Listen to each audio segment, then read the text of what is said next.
তো খুকন আর আমি ইয়ামিন তোমার মাইশা করছি। তো এখানে আইসা অনেকটাই ভালো লাগলো যে সাথে সাথে বাইক আসলে এখানে দাঁড়াইছিলাম অনেকটাই সময়। আর আমাদের আজকে তো সারাদিন গেছে কেন কই গেছে আমাদের ওই দিকটা ঘুরাইছি। আরে অনেক ঘোরা হয়েছে তো। ভাইরে ভাই এদিকে রাতেও কিন্তু অনেক মানুষ আর এদিকে কিন্তু ভাই মানে ট্রেন যাইতাছে আর এমনটা ঘটবে আমাদের সাথে এটা আমরা পরিকল্পনাও করতে পারি নাই। ঠিক আছে, আসসালামু আলাইকুম, কি অবস্থা সকলের? আশা করি সকলেই অনেক ভালো আছেন আর আমি আপনাদের দোলার রহমতে অনেক বেশি ভালো আছি। আর একটা হাস্যকর বিষয় হলো তোমাদের খুকন ভাই কিন্তু মানে আজকে টিকটকার থেকে মানে ব্লগার হয়ে গেছে, যাই মানে আজকে থেকে ব্লগার আর কি, যাই। আর মানে যেটা কইলাম মূলত যে আজকে অনেক বেশি ভালো আছি, কিন্তু এখন ভালো থাকলেও মানে একটু পরের ভালো থাকবো না, মানে যেটা গুড বামগো লাগে ওটা দেখার লাগে মানে কি আর কইয়াম আর কই যেতেছি এটা যে আজকে বলবো মানে বাইরে বাইরার কি কইয়াম মানে এত পরিমাণ ঘোরা হইছে বলার বাইরে। এখন বর্তমান আমরা আছি আমাদের এলাকায় মানে ব্রিজটা যেটা দেখতেছো তোমরা, এটা জলিলের ব্রিজ।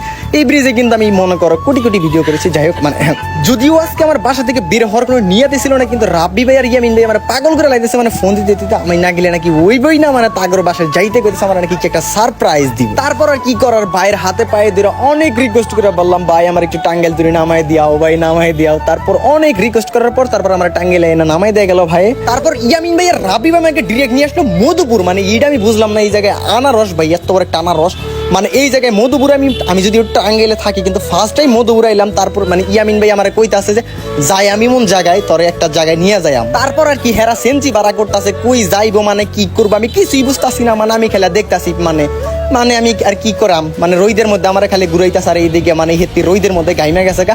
তারপর আমরা অবশেষে সেন্সিতে উঠা পড়লাম। তারপর এইদিকে সেন্সি, তারপরে এই জায়গাটুকুর নাম আমি জানি না, দেখি বানর। এই জায়গার মধ্যে কোটি কোটি বানর, মানে বানর এই যে একটা বানর আর একটা বানর, মানে এই জায়গায় বানর দেয়া বাই বড়া বাই কি কইয়াম বানর কোটি কোটি বানর। তারপর যখন আমি ইয়ামিন বার দিকে ক্যামেরা ধরি তারপর দেয় কি কয় বানর খুকন বানর কয় কি আমি বানর না রাস্তার মধ্যে বানর দেখলাম আর এই দিকে আরেক বানর এই বানর কই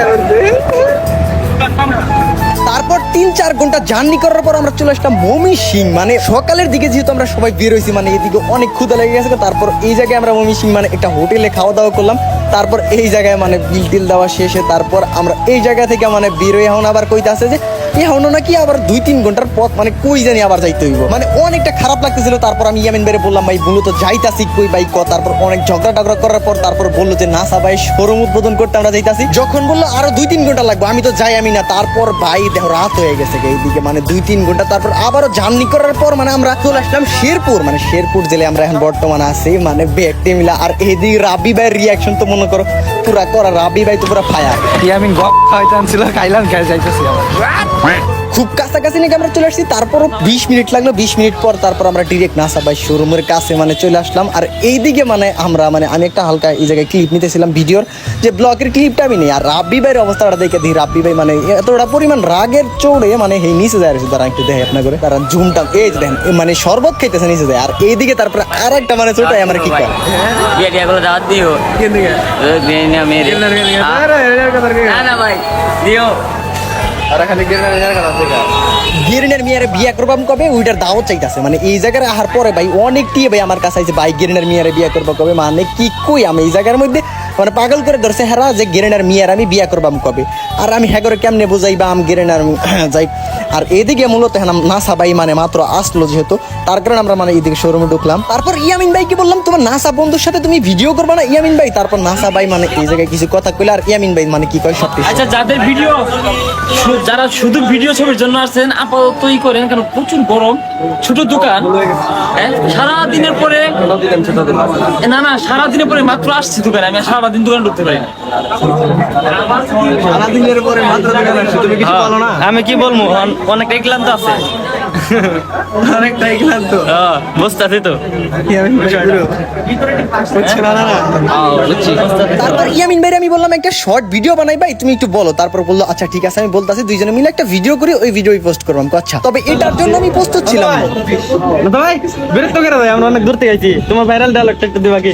এই ডায়লগ দেওয়া লাগে দোকান দিছি না, দোকান দিছি বেশ ভালো লাগে এই কথাটা শোনার পর ইয়ামিন ভাই কি বললাম, আমি 10 ঘন্টা জার্নি করে এই কথা শোনার জন্য তোমার বন্ধুর সাথে দেখা করতে আসছো? এক ডায়লগ 1000 টাকা আর না প্রোডাক্ট নাও। আচ্ছা না আমি তার আগেই কইছিলাম রাত করে না সবাই শোরুম উদ্বোধন করে রাখিস না। দিয়ালাম ডায়লগটা দিয়ালাম। এখানে অনেক আর না সবাই শোরুমে আসার জন্য সবাইকে ইয়ামিন ভাই বলতেছিল, আর ইয়ামিন ভাই বলতেছে এই জায়গায় একটু বক্তব্য দেবো। আমি যদি বক্তব্য মানে যাই হোক, তারপর আমার বলতেছে মানে আমি তারপর আসলাম, যদিও আমি বক্তব্য দিই না, তারপর দিবার আইলাম। আর সুরমাই সমস্যা। তো এখানে আইসা অনেকটাই ভালো লাগলো যে না তো এর সাথে সাথে বাইচা আসলে এখানে দাঁড়াইছিলাম অনেকটা সময়। আর আমাদের আজকে তো সারাদিন গেছে কেন কই গেছে আমাদের ওই দিকটা ঘুরাইছি। আরে অনেক ঘোরা হয়েছে তো। ও আচ্ছা আচ্ছা সারাদিন এখানে অনেক করা হয়েছে। আর দুঃখের বিষয় কিছু একটা ক্রাউড হয়ে গেছে, লোকজন হয়েছিল, আমি দোকানে ঢুকতেই পারি নাই, সারাদিনের ভিতরে মাত্র আসছি। যাই হোক সকলের মধ্যে কৃতজ্ঞতা প্রকাশ করছি, ভালো থাকুন, সুস্থ থাকুন। তো তারপর ওই জায়গায় আমরা দেরি না করে ডিরেক্ট আমরা বাসার উদ্দেশ্যে রওনা দিয়ে দিই। নাসা ভাই নাকি আসতে বলছিলাম তাকে 2টার দিকে, কিন্তু আস্তে আস্তে আমাদের রাত হয়ে গেছিল। তো যাই হোক এখন আমরা ডিরেক্ট চলে যাচ্ছি বাসায়। শেরপুর থেকে আমাদের টাঙ্গিল আসতে আসতে কিন্তু 2টা বেজে গেছে রাত, মানে কি আর বলবো, মানে তারপর আমরা ভিডিও করতে পারি না, ফোনের চার্জ শেষ হয়ে গেছে। তো যাই হোক আজকের ব্লগটা এই পর্যন্তই। সবাই ভালো থাকবেন, সুস্থ থাকবেন, আল্লাহ হাফেজ। দেখা হচ্ছে নতুন কোনো ব্লগে।